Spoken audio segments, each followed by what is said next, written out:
अस्सलामुअलैकुम वरहमतुल्लाह। अल्हम्दुलिल्लाहि वहदा वस्सलातु वस्सलामु अला मा ला नबिय्यिन बादा अम्मा बाद। आऊज़ु बिल्लाहि मिनश शैतानिर रजीम। बिस्मिल्लाहिर रहमानिर रहीम।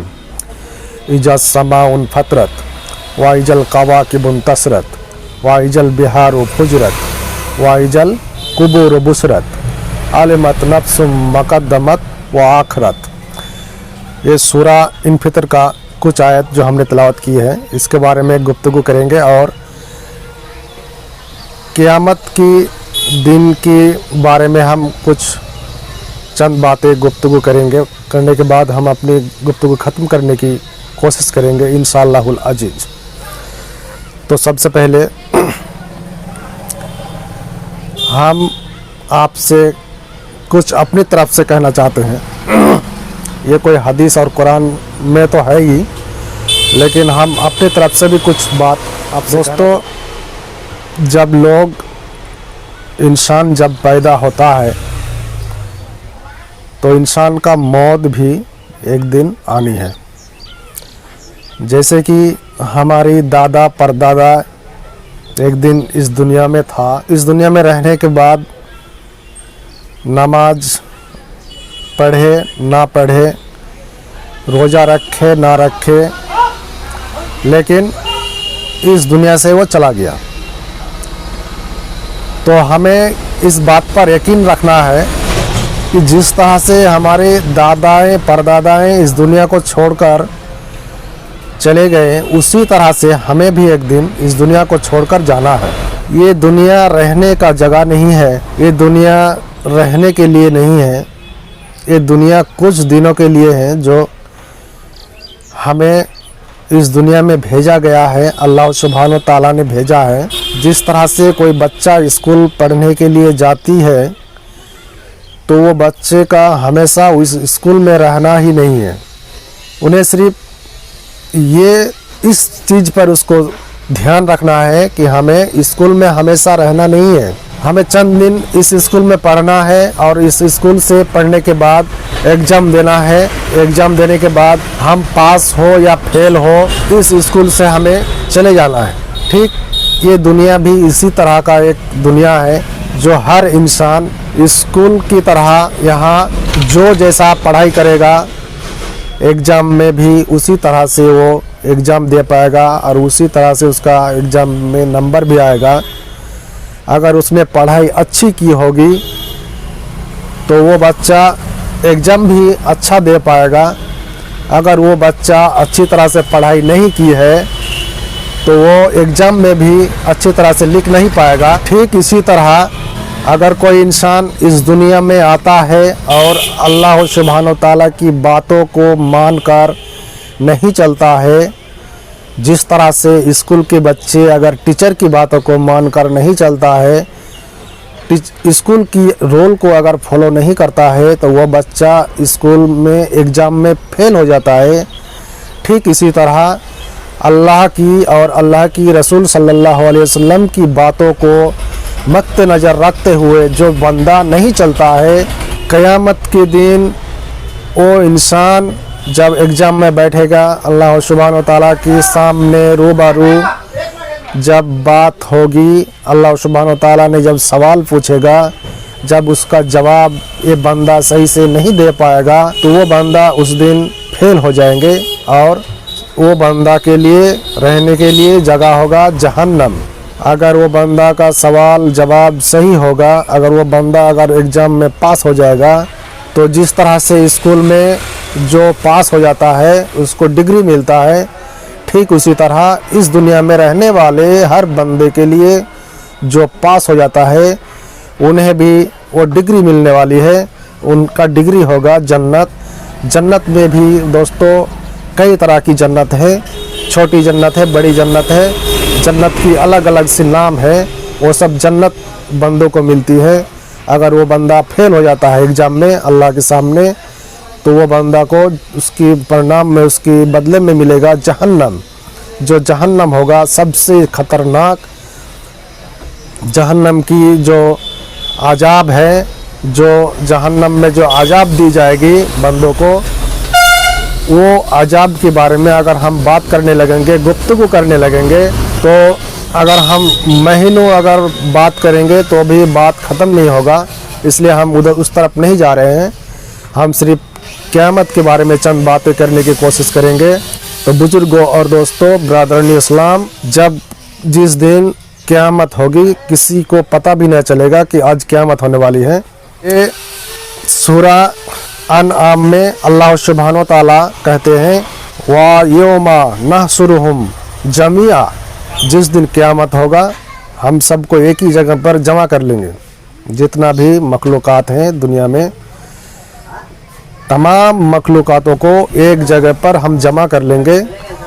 और दूसरी आयत में कहा गया है, सूरा कहफ में कहा गया है, फहशरनहुम फलम नुगदिर मिनहुम अहदन, हम सब तमाम मखलूक़ातों को उस दिन एक ही जगह पर, एक ही स्थान पर हम जमा कर लेंगे और हम किसी को ना छोड़ेंगे। अल्लाह ताला ने सूरा कहफ में ये कहा है। अल्लाह सुब्हानो व तआला ने सूरा कहफ में आयत नंबर 47 में ये कहा है कि हम तमाम मखलूक़ातों को एक ही जगह पर, एक ही स्थान पर जमा कर लेंगे और किसी को ना छोड़ेंगे। तो हमें इस आयत से ये पता चलता है कि जितने भी लोग हैं सबको एक ही जगह पर जमा किया जाएगा। ब्रदरान इस्लाम, एक हदीस में कहा गया है, अबू हुरैरा रज़ी अल्लाह ताला अन्हु ने कहा कि सहाबी इकराम ने अल्लाह के रसूल सल्लल्लाहु अलैहि वसल्लम से पूछा कि या अल्लाह की रसूल, जब जिस दिन क़यामत होगा, जिस दिन हशर के दिन होगा, जिस दिन क़यामत होगी, उस दिन क्या हम अल्लाह सुब्हानो व तआला की रूबरू हो पाएंगे? क्या हम अल्लाह सुब्हानो व तआला से मुलाकात कर पाएंगे? तो नबी करीम सल्लल्लाहु अलैहि वसल्लम ने इरशाद फरमाया, दोपहर में अगर आसमान में बादल ना हो और सूरज चमक रहा होगा, अगर बादल ना हो आसमान में और सूरज चमक रहा होगा, तो क्या वो सूरज देखने में तुम्हें कोई तकलीफ़ होती है? तो सहाबा इकराम ने कहा कि नहीं। फिर अल्लाह की नबी सल्लल्लाहु अलैहि वसल्लम ने और इरशाद फरमाया कि अगर आसमान में बादल ना हो और पूरा चाँद अगर रात में चमक रहा हो, तो क्या वो चाँद देखने में तुम्हें कोई तकलीफ़ होती है? तो सहाबा इकराम ने कहा कि नहीं अल्लाह की रसूल, नहीं। तो नबी करीम सल्लल्लाहु अलैहि वसल्लम ने फिर इरशाद फरमाया कि जिस तरह से तुम्हें बगैर बादल के आसमान में चाँद चमकता हुआ देखने में कोई तकलीफ़ नहीं होती है, बिल्कुल उसी तरह क़यामत के मैदान में अल्लाह सुब्हानो व तआला से तुम्हारी रूबरू मुलाकात होगी और तुम्हें उनसे मुलाकात करने में, उनको देखने में तुम्हें कोई तकलीफ़ नहीं होगी। फिर रसूल सल्लल्लाहु अलैहि वसल्लम ने और इरशाद फरमाया कि जब क़यामत के दिन सब लोग एक ही जगह पर, एक ही स्थान पर जमा होंगे, तो अल्लाह सुब्हानो व तआला तमाम बंदों को देखकर एक बंदा से इशारा कर कर कहेंगे, हे मेरे बंदे, क्या तुम्हें हमने उस दुनिया में जब तुम थे तो क्या तुम्हें हम मर्यादा दान नहीं किया था? क्या हमने तुम्हें बीबियाँ नहीं दी थी? क्या हमने तुम्हें दौलत, शोहरत, इज़्ज़त सब नहीं दी थी? क्या तुम्हें हमने दुनिया में हुकूमत करने की ताकत दान नहीं किया था? तो वो बंदा कहेगा कि हे मेरे परवरदिगार, हमें ये सब चीज़ मिला था। फिर हमारे अल्लाह सुब्हानो व तआला कहेंगे कि अच्छा ठीक है, अगर तुम्हें ये सब चीज़ मिला था तो क्या तुम दुनिया में जब थे तो तुम्हें ये अंदाज़ा नहीं था कि एक दिन क़यामत होगी और उस दिन हमसे तुम्हारी मुलाकात होगी? तो वो बंदा उस दिन कहेगा कि नहीं। अल्लाह सुब्हानो व तआला सेम टू सेम वही सवाल एक और बंदे से पूछेंगे और वो बंदा सेम टू सेम बिल्कुल वैसे ही जवाब देंगे। उसके बाद एक और बंदा से अल्लाह सुब्हानो व तआला वही सवाल पूछेंगे। फिर वो बंदा कहेगा कि हे मेरी अल्लाह, हे मेरी परवरदिगार, हमने तुम्हारी सारे चीज़ मुझे मिला था, आपके ऊपर, आपकी किताबों के ऊपर, आपके तमाम रसूलों के ऊपर हमने ईमान लाया था, हमने दान भी किया था, हमने सदका भी की थी। फिर वो अल्लाह कहेगा कि अच्छा ठीक है। फिर वो बंदा अपनी जितने भी कुल मिलाकर बातें हैं कि वो बंदा जितने भी अपना नेकी है एकदम एक बोरा भर कर नेकी लेकर अल्लाह के सामने खड़ा होंगे और अल्लाह को कहेंगे कि देखो अल्लाह, हमने ये सब की थी, हमने ये नेकी किया था, हमने दान किया था, हमने सदका किए थे, हमने नमाज अदा की थी, हमने रोज़ा भी किया था। तमाम नेकी के अंबर लेकर अल्लाह सुब्हान ताला के सामने हाजिर होंगे और अल्लाह को कहेंगे कि देखो हमने ये सब किया था। फिर अल्लाह कहेगा कि ठीक है, तुम यहीं पर रुक जाओ, मैं तुम्हारे लिए गवाह की इंतज़ाम करता हूँ। फिर वो बंदा कहेगा, फिर वो बंदा अपनी दिल में सोचेगा कि क़यामत के दिन यहाँ पर आज मेरे खिलाफ़ कौन गवाही दे सकता है।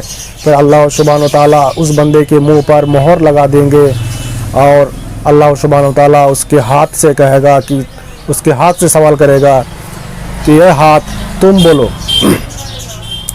कि तुम बोलो कि ये आदमी ने क्या किया था। फिर वो हाथ कहने लगेगा कि ये मेरी माबूद, मेरी अल्लाह, मैंने इसने झूठ बोला, मुझसे इसने ये काम करवाया, मुझसे इसने ज़िना करवाया।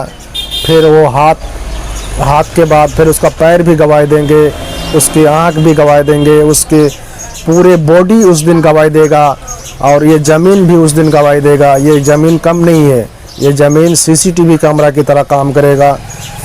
उस क़यामत के दिन सब उस बंदे के ख़िलाफ़ गवाही देगा और फिर वो बंदा क़यामत के दिन भी झूठ बोलने की कोशिश करेगा। हम इस वक्त जिस बंदे के बारे में बात कर रहे थे वो बंदा है, उसको मुनाफिक कहा जाता है। वो बंदा है मुनाफिक। वो इस दुनिया में भी झूठ बोला था, वो नमाज भी पढ़ा था, तो नमाज भी पढ़ा था लोगों को दिखाने के लिए।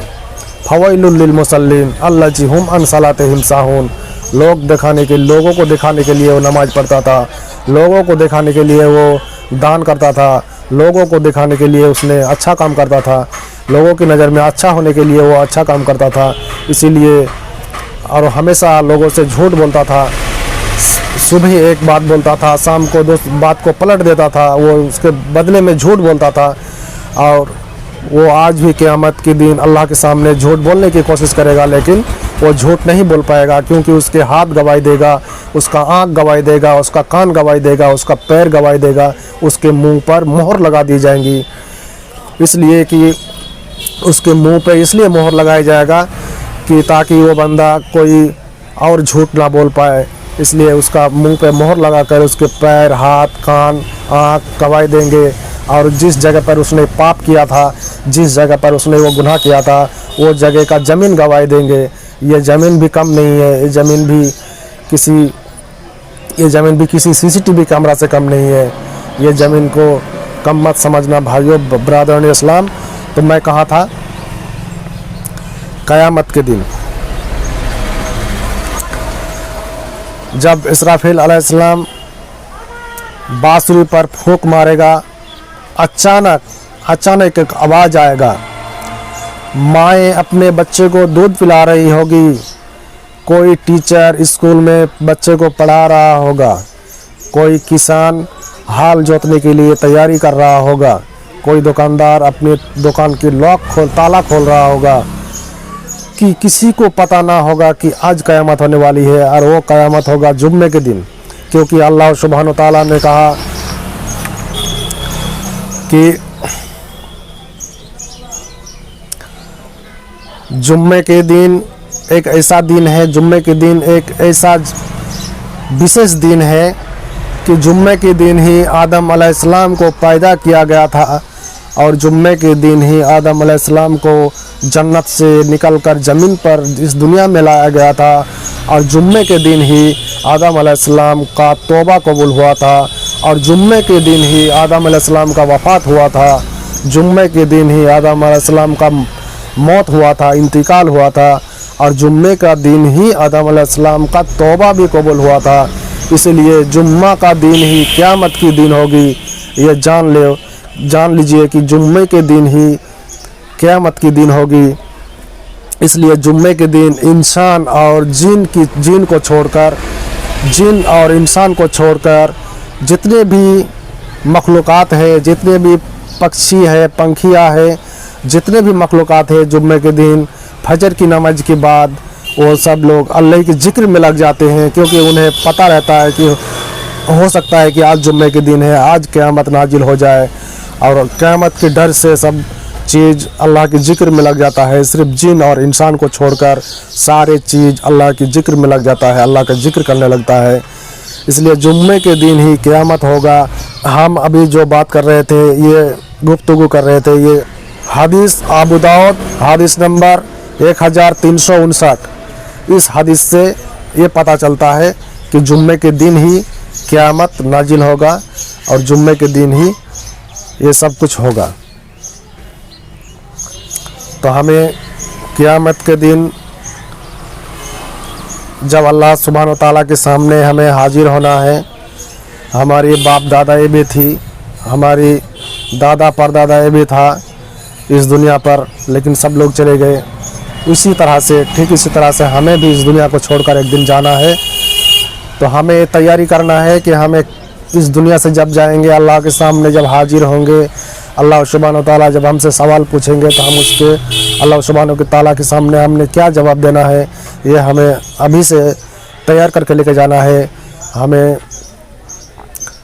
5 वक्त की सलात अदा करना है। अगर हम सलात अदा नहीं किए, हमें अगर नमाज नहीं पढ़े 5 वक्त की, तो हमें कोई गुंजाइश नहीं होगा। अगर हमें ये चीज़ों से बचना है, हमें शिर्क की गुनाह से बचना है और 5 वक्त की सलात को कायम करना है। अगर हमें जन्नत चाहिए तो 5 वक्त की सलात यानी 5 वक्त की नमाज हमें कायम करना है और शिर्क की गुनाह से हमें बचना है। ज़मीन और आसमान के बराबर अगर कोई बंदा गुनाह लेकर क़यामत के मैदान में अल्लाह के सामने हाजिर होता है, तो अल्लाह कहता है कि मैं भी ज़मीन और आसमान के बराबर माफ़ी लेकर तुम्हारे लिए उस क़यामत के दिन, क़यामत के मैदान में हम हाजिर होंगे। लेकिन अगर तुम्हारे पास शिर्क का गुनाह ना हो तो हमें शिर्क से बचना है और 5 वक्त की सलात अदा करना है, 5 वक्त की नमाज पढ़ना है, तब जाके हमें कोई गुंजाइश मिलेगी। अगर हम नमाज नहीं पढ़ेंगे तो हमारी कोई सुनवाई नहीं होगा। क्योंकि अल्लाह के रसूल से एक सहाबा ने पूछा कि या रसूलल्लाह, काफिर और मोमिन में फ़र्क क्या है? बैन रजुल और बैन शिर्क वल कुफ्र तर्कुस सलात। ये नबी करीम सल्लल्लाहु अलैहि वसल्लम का हदीस है। इस हदीस से ये पता चलता है बैन रजुल और बैन शिर्क वल कुफ्र तर्कुस सलात। अल्लाह के नबी रसूल सल्लल्लाहु अलैहि वसल्लम ने इरशाद फरमाया कि जो बंदा नमाज नहीं पढ़ता है वो खुद के साथ शिर्क करता है, वो अल्लाह के साथ शिर्क करता है। और जो शिर्क करता है वो कभी जन्नत नहीं जा सकता है। तो ब्रदर इस्लाम, आज की गुफ्तगू हम यही ख़त्म करना चाहेंगे। आशा करते हैं कि आप सब अच्छी तरह से अल्लाह की रस्सी को मजबूती से पकड़ेंगे और नमाज अदा करेंगे। इसी के साथ हम अपनी गुफ्तगू ख़त्म करते हैं। अस्सलाम वालेकुम व रहमतुल्लाहि व बरकातुहू।